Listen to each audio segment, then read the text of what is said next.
اللہ کا حبیب 18 سال کا ہو گیا. 18-19 سال کی جوانی میں میرے آقا ہے. اور وہ کیسی جوانی ہے. آج تمہارے بھی بچے جوان ہوتے ہیں مگر آمنہ کا لال آج جوان ہوا ہے. لیکن تمہارے بچوں کی جوانی میں اور اسی جوانی میں بے شمار بڑا فرق ہے. ایسا فرق ہے اگر سارے جوانوں کی جوانی ایک طرف تب بھی آمنہ کے لال کی جوانی کے کروڑویں حصے کے برابر بھی آپ کا جوان نہیں ہو سکتا ہے. وہ اللہ کا حبیب جوان ہونے والا ہو رہا ہے. ابو طالب آ گئے. ایک سفر تجارت کے موقع سے واپس ہوئے تھے. انہوں نے آنے کے بعد مکے میں داخل ہوئے تو راستے میں جناب خدیجہ ملی. ان خدیجہ نے آپ کو اپنے گھر بلایا اور بلانے کے بعد عرض کیا تھا او بھائی جان اس مکے کے حالات بڑے خراب ہیں. اس مکے کے تاجروں کا معاملہ تو یہ ہے کہ مکے کے تاجر جو میرا سامان لے کر تجارت کے لیے جاتے ہیں وہ میرا مال مجھے واپس نہیں کرتے. نہ تو نفع دیا جاتا ہے نہ جمع دی جاتی ہے. اگر یہی حالات رہے تو بھائی ابو طالب میں تو غریب ہو جاؤں گی. میری تمام دولت ایسے ہی برباد ہوگی. مجھے ضرورت کسی ایسے تاجر کی ہے. مجھے ضرورت کسی ایسے امین کی ہے. مجھے ضرورت کسی ایسے انوکھے لاڈلے تاجر کی ہے جو ایماندار بھی ہو, امانت دار بھی ہو, دیانت دار بھی ہو, جو بے شمار سچ بولنے والا ہو. یہ تمام باتیں جب انہوں نے کہی تھی تو میرے آقا کے چچا ابو طالب کہتے ہیں ایسا ہے خدیجہ پریشان نہ ہو. تجھے معلوم نہیں میں تجھے ایک ایسے تاجر کا انتخاب کر کے دوں گا. ایک ایسا تاجر تجھے دیا جائے گا جس کی تجارت کا چرچا, جس کی تقویٰ و طہارت اور پاکیزگی کا عالم یہ ہے. مکے کے لوگ سب سے سچا اگر جسے مانتے ہیں وہ عبداللہ کے بیٹے محمد کو مانا کرتے ہیں. اس سے سچا کوئی پوری دنیا میں نہیں ہے. مکے میں امانتیں میرے بھتیجے کے پاس رکھی جاتی ہے. میں اس سے مشورہ کر کے دیکھتا ہوں. اگر وہ مان جاتے ہیں تو اچھی بات ہے, اگر نہیں مانتے ہیں تو بھی میں انہیں منانے کی کوشش کروں گا. آ گئے ابو طالب اور آنے کے بعد کہتے ہیں بھتیجے گھر میں غریبی بہت ہے, ظاہری طور پہ غربت ہے. ایسا کرو میرے لال میں تجھے مشورہ دیتا ہوں تو خدیجہ کا مال لے جا. جیسے مکے کے اور لوگ تجارت کے لیے مال لے جاتے ہیں تو بھی اس عورت کا مال تجارت کے لیے لے جا. اور جب تو تجارت کے لیے لے جائے گا نا بیٹے تو اس میں تجھے بہت سارا نفع ہوگا. تو آدھا نفع تو لے لینا, آدھا نفع اس کو واپس کر دینا, آدھا آدھا کر لینا. اور اس طریقے سے جب تو 2-4 تجارتیں کرے گا تو گھر کی ساری غریبی دور ہوگی. میرے آقا فرماتے ہیں وہ چچا ابو طالب کیا بات کر رہے ہیں آپ. آج تک جب محمد نے مزدوری نہیں کی تو اب بھی محمد کی غیرت مزدوری کے لیے تیار نہیں ہو پا رہی ہے. میری غیرت گوارا نہیں کرتی. میں کسی کی مزدوری کرنے کے لیے جب عرض کرتے ہیں میرے آقا کے چچا ابو طالب وہ بیٹے اب محمد ایسا ہے تو مزدوری کرنے تھوڑی جا رہا ہے, تو تجارت کرنے جا رہا ہے. جا تو تاجر بن کے چلا جا, دیکھنا وہ تیرے ساتھ میں نوکروں والا سلوک نہیں کرے گی. ابو طالب کے کہنے پہ میرے آقا خدیجہ کے یہاں پہنچے ہیں. او اسلام کے مقدس سیالو آؤ تاریخ کے اور آپ پلٹتے چلیے گا. کون خدیجہ ہے؟ آج وہ اسلام کی پہلی ماں ہے. میرے آقا مصطفیٰ جان رحمت ان کے گھر پہنچ گئے تو اس وقت میں نہ تو نبی نے اعلان نبوت کیا تھا, نہ تو ابھی قرآن کی کوئی آیت نازل ہوئی تھی, نہ ابھی قرآن اترا تھا, نہ آیت پردہ اتری تھی. اس کے باوجود حضرت خدیجہ کے پردے کا عالم یہ ہے انہوں نے کپڑے کی پردے کی دیوار لگائی. اس پردے کی دیوار کی اس پار خدیجہ بیٹھ گئے اور اس پار میرے آقا بیٹھے ہیں. بات میں بات چیت ہوتی رہی, عہد و پیمان ہوتا رہا, لیکن خدیجہ کے دل کی تمنا یہ ہے کاش محمد نظریں اٹھا کے دیکھے تو صحیح. مگر میرے آقا ہیں جنہوں نے نظریں اٹھا کر نہیں دیکھا. اللہ کا حبیب نظریں جھکا کر کے بات کر رہا ہے. میں آپ سے عرض کرتا چلوں مسلمانوں, وہ پیغمبر کیسے نظریں اٹھا سکتا ہے؟ وہ آقا کیسے نظریں اٹھا کر بات کرے گا؟ اس پیغمبر نے اپنے ماننے والوں کو نصیحت کی. ارشاد فرمایا میرے غلاموں جب تم راستے سے چلا کرو تو اپنی نظریں نیچی کر کے چلا کرو, نظریں جھکا کر چلا کرو. غلاموں نے عرض کیا آقا نظریں جھکائیں گے تو ملے گا کیا؟ تو نبی کے رحمت نے جواب دیا اگر نظریں جھکاؤ گے تو خدا تمہاری عزت بھی سلامت رکھے گا اور دوسرے کی عزت بھی سلامت رکھے گا. نعرے تکبیر, نعرے رسالت, مسلک اعلی حضرت, مذہب اسلام, حق اقامت, مفتی حسن منظری بریلوی شریف. کیا بات ہے بابا. خدیجہ سے بات چیت ہو رہی ہے. بات سمجھ میں آ رہی ہے آپ کے سب کے؟ آ رہی ہے تو ہاتھ اٹھا کے کیا بولنا ہے؟ بلند آواز سے بول کے دکھائیے.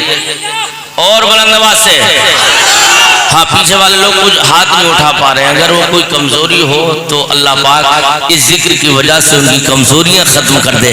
ہاتھ اٹھائیے اور اس امید پر کہ اگر ہمارا ہاتھ اٹھانا رب کو قبول ہو گیا تو انشاءاللہ ہمارا بیڑا پار ہو جائے گا۔ اپنے رب کی پاکیزگی بیان کیجئے اور ہاتھ اٹھا کے بولیے سبحان اللہ۔ میرے آقا صلی اللہ علیہ وسلم خدیجہ سے بات کر رہے ہیں اور بات کرنے کا عالم یہ ہے نظریں جھکی ہیں، میرے آقا اس پار ہیں، خدیجہ اس پار ہیں، لیکن خدیجہ دل ہی دل میں سوچ رہی ہیں میں تو وہ حسین اور جمیل شہزادی ہوں نا کہ میرے چہرے کی جھلک دیکھنے کے لیے مکے کے بڑے بڑے امیروں کے بیٹے دنیا چھوڑ کر چلے گئے، نہ جانے کتنے لوگ موت کے گھاٹ اتر گئے مگر میرے چہرے کی حسن و جمال کو وہ نہ دیکھ سکے۔ لیکن یہ عجیب نوجوان لڑکا ہے، عجیب نوجوان شہزادہ ہے کہ جو میری طرف نظر اٹھا کے تک نہیں دیکھ رہا ہے، کاش ایک نظر اٹھا کے دیکھے تو صحیح، مگر میرے آقا ہیں، نظریں نیچی ہیں اور بات چیت ہوتی رہی، اور جیسے ہی بات چیت کا سلسلہ آگے بڑھا تو نبی رحمت صلی اللہ علیہ وسلم جیسے ہی میرے آقا کائنات نے اس بات کا سلسلہ آگے بڑھایا اور اس کے بعد جب راضی ہو گئے تو خدیجہ نے مال تجارت کا دیا تو ساتھ میں ایک نوکر میسرہ کو بھی حضور کے ساتھ کر دیا، اور جب میرے آقا اس میسرہ نامی غلام کو ساتھ لے کر چلے، آقا باہر ہوئے تو خدیجہ نے اپنے نوکر کو بلایا اور بلانے کے بعد کہا میرے غلام سن لے، میں تجھے اس لیے نہیں بھیج رہی ہوں، میں نے تو تجھے اس لیے رکھا ہے کہ تو جا اور جانے کے ساتھ محمد کے تجھے کھانے کا طریقہ تجھے دیکھنا ہے، محمد کے پینے کا طریقہ تجھے دیکھنا ہے، محمد کے سونے کی ادائیں تجھے دیکھنی ہے، محمد کے چلنے کی ادائیں تجھے دیکھنی ہے، محمد کے لوگوں سے بات کرنے کا طریقہ تجھے دیکھنا ہے، اور محمد کی صبح و شام تجھے دیکھنی ہے، محمد کے شب و روز تجھے دیکھنے ہیں، ہر اعتبار سے تجھے محمد کی زندگی پہ نظر رکھنی ہے، اور نظر رکھنے کے بعد مجھے آ کر یہ بتانا ہے کہ محمد کے اندر اچھائیاں کتنی ہے اور محمد کے اندر برائیاں کتنی ہے، اور جب ان تمام چیزوں پہ تو نظر ڈال لینا اس کے بعد فیصلہ کر کے مجھے بتانا اچھائیاں کتنی تھی اور برائیاں کتنی تھی۔ اتنا سننا تھا میسرہ ساتھ ہو لیے، اور جیسے ہی کچھ دور چلے تھے ایک گرجا گھر ہے، اسی گرجا گھر کے قریب میں ایک پیڑ ہے، اس پیڑ کے نیچے میرے آقا نے ارشاد فرمایا میسرہ سامان یہی رکھ دو، اسی پیڑ کے نیچے آرام کرنا ہے، اسی پیڑ کے نیچے مجھے قیام کرنا ہے، اسی پیڑ کے نیچے مجھے ٹھہرنا ہے۔ جیسے ہی مصطفیٰ ٹھہرے ہیں کیا دیکھا گرجا گھر کا پجاری باہر آ گیا، اور باہر آنے کے بعد میسرہ کی انگلی پکڑی، انگلی پکڑ کے دور لے کر گیا اور کہنے لگا بھائی جان یہ تو بتا یہ اتنا حسین و جمیل جوان ہے تو ہے کون، یہ اتنا خوبصورت جوان کون ہے؟ کہا کہ ایسا ہے تو نہیں جانتا، نہیں جانتا۔ تو میسرہ کہنے لگتے ہیں میں تجھے بتائے دیتا ہوں یہ عبد المطلب کا پوتا ہے، یہ عبداللہ کا بیٹا ہے، یہ مکے کا سب سے شریف نوجوان ہے۔ کہا اس کے چلنے کی ادائیں بڑی لاجواب ہے، اس کی آنکھوں سرمگی آنکھوں کا کوئی جواب نہیں، اس کے کانوں کا کوئی جواب نہیں، اس کے لب و رخسار کا کوئی جواب نہیں۔